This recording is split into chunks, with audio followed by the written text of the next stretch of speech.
Sir, step away from the counter now. This is my restaurant. I'm literally behind my own counter. What's going on? We need to see your ID. For what? I've been here 12 years. My name's on the sign outside. Don't raise your voice. I'm not raising it. I'm asking why you're questioning me in front of my customers. You match the description. Of a black man running a business? That's the description. The restaurant's interior security camera captured everything. Every word, every second of the confrontation that was about to cost the Department of Homeland Security $3.8 million and 2 federal careers and become one of the most watched videos in the history of the city of Atlanta, Georgia. The man standing behind the counter wasn't aggressive, he wasn't threatening, he wasn't doing anything except what he did every single weekday for 12 years. He was Darnell Okafor, 44 years old, owner and founder of Okafor's Kitchen on Auburn Avenue, a lunch institution in the Sweet Auburn neighborhood. A man who employed 11 people, fed hundreds of customers a week, and had his name painted in gold letters on a sign that had hung above that door since 2012. And 2 ICE officers had just walked into his restaurant at noon on a Tuesday and demanded he step away from his own counter. Before we go any further, drop a comment right now and tell me where you're watching from. And if you believe that a man's business should be his sanctuary, hit that subscribe button, because this story is about to show you what happens when federal agents mistake a pillar of the community for a target. And it gets intense from here. Darnell Okafor was not a man who had come easily to where he was. He was born in 1,980 inches, the Vine City neighborhood of Atlanta, the youngest of 3 boys. His father worked maintenance at Hartsfield-Jackson Airport for 22 years. His mother was a home health aide who worked double shifts most weekends. Growing up, Darnell spent his after-school hours in the kitchen of his grandmother, Mildred Okafor, a woman who had been cooking for church suppers, neighborhood gatherings, and anyone who knocked on her door since before Darnell was born. It was Grandma Mildred who taught him that food was language, that feeding people was a form of love, that a full table was a community in itself. He graduated from Frederick Douglass High School in 1998. He studied business administration at Georgia State University, working weekends at a catering company to pay his tuition. He graduated in 2002 and spent the next 10 years working in restaurant management across Atlanta, learning every aspect of the industry, from inventory to staffing to vendor relationships. In 2012, he signed a lease on a vacant storefront on Auburn Avenue, the historic street once known as the richest Negro street in America, home to the birth of Martin Luther King Jr., and the heartbeat of Atlanta's black community for generations. He named it Okafor's Kitchen. The concept was simple. Southern food made the way his grandmother made it. Fried catfish, smothered pork chops, collard greens cooked low and slow, cornbread made from scratch every morning, sweet potato pie that had a waiting list by Thursday afternoon every week. The restaurant opened with 6 tables and a lunch counter. Within 3 months, there was a line out the door every day by 11:30. Within a year, Darnell had hired 8 employees, expanded the dining room, and been featured in Atlanta Magazine's annual Best Restaurants issue. By 2024, Okafor's Kitchen had 11 full-time employees, all of them Atlanta residents, 8 of them from the Sweet Auburn neighborhood specifically. Darnell had put 3 of those employees through culinary school himself, covering tuition out of his own pocket. He hosted a free community lunch every 3rd Saturday for seniors in the neighborhood. He donated meals to the Atlanta Community Food Bank twice a month. His name was not just on the sign outside. It was woven into the fabric of the block. That Tuesday in March 2024 was a normal lunch service. The restaurant opened at 11. By noon, every table was full and 4 more people were waiting by the door. The counter had 5 occupied stools. Darnell was working the pass, calling tickets, plating orders, and greeting regulars by name the way he did every day. That's when the door opened and 2 men in tactical gear walked in. ICE officer, "Sir, step away from the counter. Now." Darnell looked up from the plate he was finishing. 2 white men in dark vests with ICE insignia. One was near the door. The other was approaching the counter. Darnell set the plate down. "Owner, this is my restaurant. I'm literally behind my own counter. What's going on?" "ICE officer, we need to see your ID." The dining room had gone quiet. 12 customers were watching. 2 of Darnell's servers had stopped moving. The cook in the kitchen had stepped to the pass to see what was happening. "Owner, for what? I've been here 12 years. My name's on the sign outside." "ICE officer, don't raise your voice." "Owner, I'm not raising it. I'm asking why you're questioning me in front of my customers." "ICE officer, you match a description." Darnell looked at the agent for a long moment. He was a 44-year-old black man in an apron, in his own restaurant on a street where he had operated for over a decade. He had paid taxes in this city for 26 years. He had a business license framed on the wall, 6 feet from where they were standing. Of a black man running a business, that's the description? The agent who had spoken was ICE Officer Brian Tatum, 32 years old, 4 years with Immigration and Customs Enforcement, assigned to the Atlanta field office. His partner, Officer Sean Mullen, 36, 7 years with ICE, had stationed himself near the front door. They were in the Sweet Auburn neighborhood executing a warrant for a Guatemalan national named Eduardo Vasquez, who had overstayed a work visa and was believed to be working at a restaurant on Auburn Avenue. The warrant listed the address as 339 Auburn Avenue. Okafor's kitchen was located at 393 Auburn Avenue. The agents had transposed the digits. They were at the wrong address entirely. Tatum had approached Darnell because he was the only black man he saw who appeared to be working behind the counter. He had made no effort to confirm the address before entering. He had conducted no verification of his target's physical description before demanding identification. He had simply walked into a black-owned restaurant on a predominantly black street and stopped the first black man he saw. Darnell's server, a 23-year-old woman named Kezia who had worked at the restaurant for 2 years, spoke up from near the kitchen door. "That's Mr. Okafor. He owns this restaurant. He's owned it for 12 years. ICE Officer Tatum. Ma'am, stay out of this." Darnell kept his voice measured. Every customer in the room was watching. He was aware that he was a black man in a room full of witnesses and 2 armed federal agents who had already demonstrated they were not interested in facts. "My name is Darnell Okafor. I am the owner of this establishment. My business license is on the wall behind me, issued by the city of Atlanta. My name is on the lease. My name is on the tax filings for this property, going back to 2012. You are in my restaurant during my lunch service, and you have given me no legal basis for this stop. ICE Officer Tatum. Sir, I need you to produce identification, proving your right to be in this country. Owner, I was born in Atlanta, Georgia. Grady Memorial Hospital. August 14th, 1980. I have never left this country for more than 10 days in my entire life. And you need to tell me right now what specific description you are working from, because whatever it is, it brought you to the wrong place. ICE Officer Tatum, step out from behind the counter. I am not stepping out from behind my own counter without understanding the legal basis for this demand." Tatum moved toward the counter. Darnell did not move back. He placed both hands flat on the counter surface, visible, and looked directly at the agent. "Owner, there is a camera in this room recording every word you say. There are 11 people in this room who can hear every word you say. Tell me the legal basis for this stop." Mullen, near the door, spoke for the first time. "ICE Officer Mullen, Brian, let me see the warrant." Tatum ignored him. "ICE Officer Tatum, sir, you are interfering with a federal immigration enforcement operation. Step out from behind the counter or I will place you under arrest." "Arrest me for what?" "ICE Officer Tatum, obstruction." "Owner, I have not obstructed anything. I have stood behind my own counter and asked a legal question. If you have a warrant, show it to me." One of the customers, a man in his 50s who had been eating at the counter, stood up from his stool. "Customer, I'm an attorney. This man is the owner of this restaurant. Whatever you're looking for, it's not here." ICE Officer Tatum, "Sir, sit down." Attorney Customer, I'm Marcus Webb, civil rights attorney. I'm going to observe this interaction. That's my legal right. Mullen walked to Tatum and put a hand on his arm, pulling him slightly back from the counter. He held out his phone with the warrant address visible on the screen. "ICE Officer Mullen Bryan, look at the address on the warrant."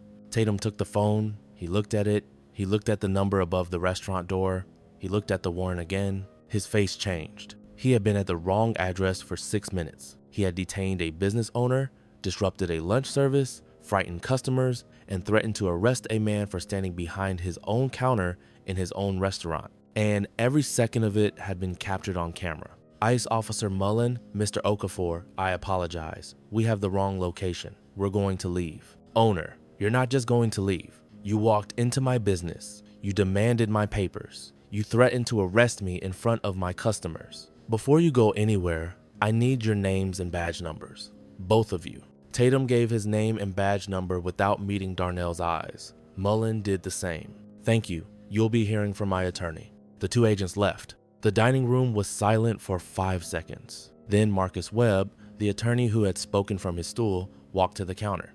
"Mr. Okafor, that was a civil rights violation. Do you have an attorney?" "I do now." Have you ever seen a business owner treated like a suspect in their own establishment? Type yes or no in the comments below. Darnell spent 20 minutes after the agents left speaking with Marcus Webb at the counter while his staff managed the remaining lunch service. Webb had practiced civil rights law in Atlanta for 19 years. He had litigated cases against the Atlanta Police Department, Fulton County, and federal agencies. He had argued before the 11th Circuit Court of Appeals. He had won settlements for clients who had been stopped, searched, and detained without cause. He had never had a case walk up to him while he was eating fried catfish. The other customers had not left. They sat at their tables in quiet solidarity, some finishing their meals, some just watching. A woman in her 60s who had been a regular at Okafor's kitchen since the first week it opened, reached across her table and squeezed the hand of the woman sitting across from her. Nobody spoke much, but nobody left either. That said something about what this place meant to the people who came here. Webb's first question was the same one every good civil rights attorney asks. Do you have the footage? The camera records continuously. I have everything from the moment they walked in to the moment they walked out. Attorney Webb, don't touch that recording, don't transfer it, don't let anyone else access the system until I've had it secured properly. Owner, done. And the warrant they were working from, did you get a look at it? The other agent showed it to his partner. Wrong address. They were looking for 339.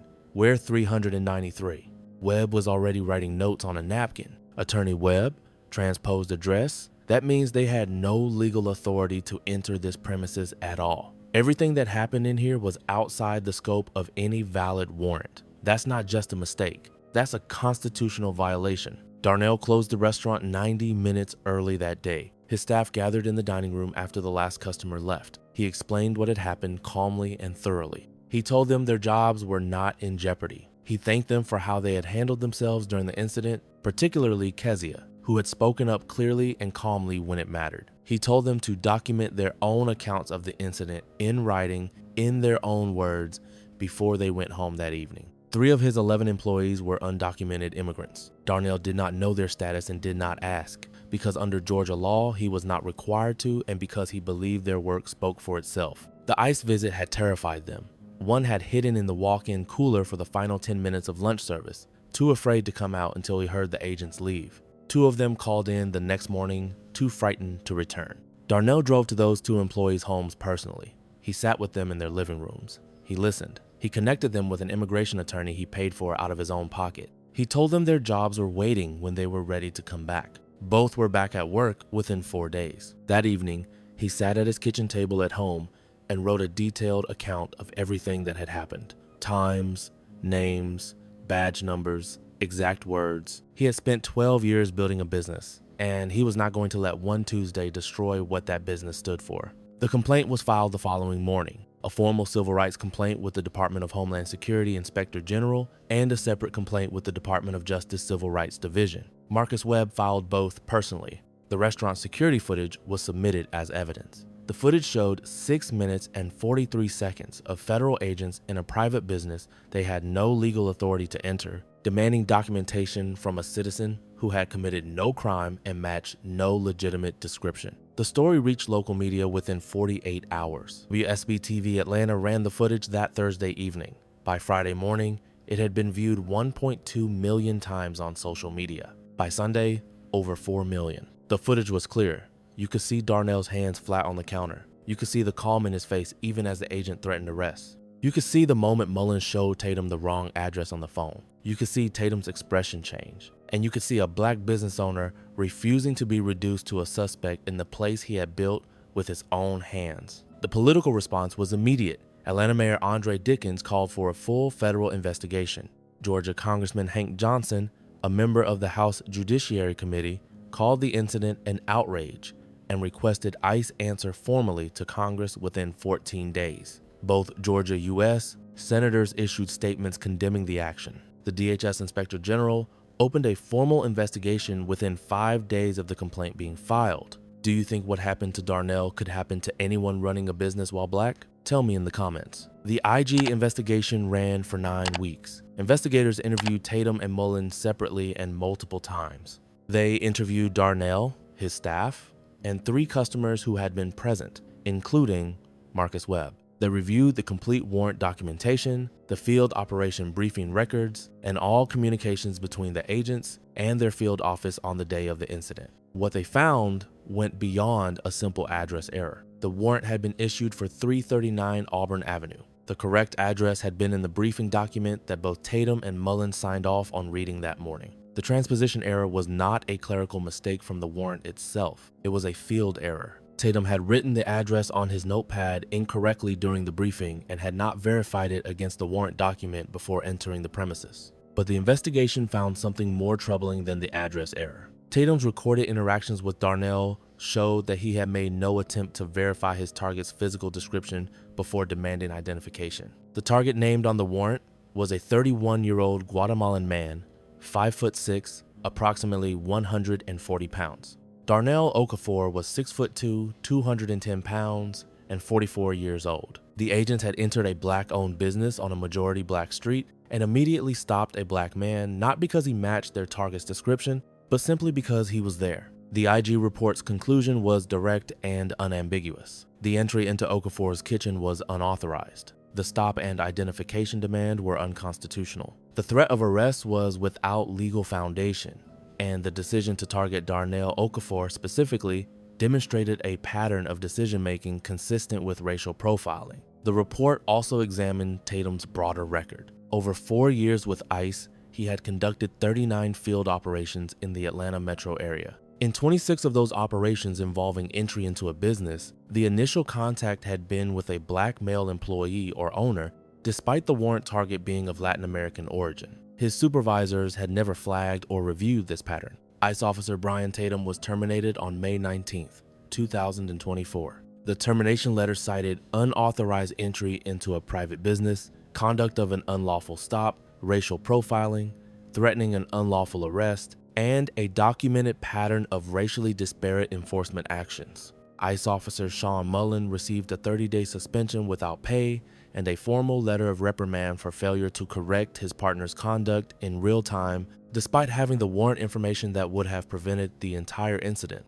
The federal lawsuit was filed June 3, 2024 by Marcus Webb on behalf of Darnell Okafor and his business. 44 pages, single-spaced. The claims included unlawful entry into a private business, unlawful stop and identification demand in violation of the Fourth Amendment, racial profiling in violation of the 14th Amendment Equal Protection Clause, intentional infliction of emotional distress, and interference with business operations. Named defendants were Officer Brian Tatum individually, Officer Sean Mullen individually, and the United States Department of Homeland Security. The Department of Justice reviewed the case. They watched the security footage. They read the IG report. They examined the warrant documentation. Their assessment took 3 weeks. The case was indefensible. The settlement was reached on September 12, 2024, 6 months after the incident. The Department of Homeland Security agreed to pay Darnell Okafor $3.8 million. The settlement included a formal written acknowledgement that the entry into Okafor's kitchen was unauthorized, the stop was unconstitutional, and the conduct of the agents demonstrated racial bias. The written acknowledgement was the part Darnell's attorney had fought hardest for during negotiations. Dollar amounts can be explained away as the cost of doing business. A formal government admission that its agents engaged in racial bias is a different thing entirely. It is on the record. It cannot be walked back. It becomes part of the legal history of that office and that agency. The reforms required by the settlement were specific and binding. All ICE agents in the Atlanta field office were required to complete mandatory training on address verification protocols before executing any field operation.